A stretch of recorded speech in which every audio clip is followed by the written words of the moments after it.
Hi guys, ngayon nahuli ako ng gagamba. Namatay na kasi yung Black Panther.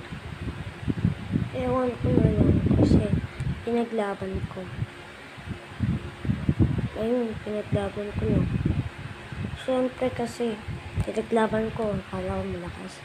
Sa una kay Emil, pinag-fishbowl ko. Pinag-fishbowl ko yung gagambang Black Panther kay Emil. Ayun, kay wala na kami kasi nagkasunod.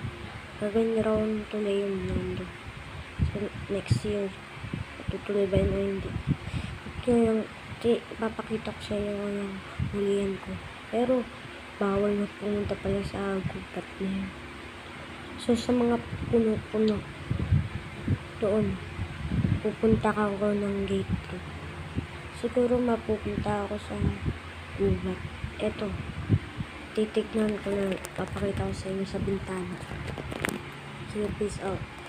Kaya gambang pula ba yun? Gambang siling pulang pula. O siling pula lang. Diyan, baka diyan. Diyan ata. Ayun yung mga pagsikat, pagsibol, pasinaya. Ewan ko na lang. Baka siguro dito. Yan, pero maraming insekto. Dito ata sa pagsibol. Wait lang.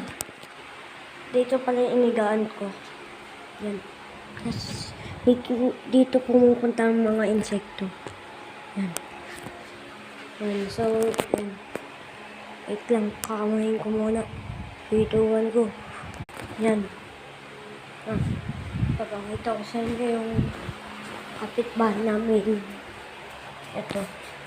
Wait lang. Yan. Yan yung orange.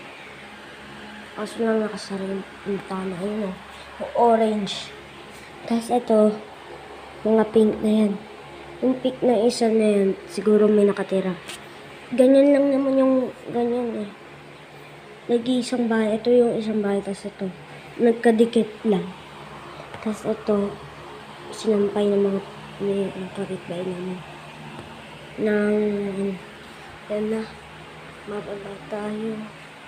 Vamos. So yan. Nakalak yung gate. Tapos ito yung trike na sinasakyan namin. Yan. Tapos may... Saan si Aso? Yan o. Ito yung gate namin nakalak. So yan. Bye-bye.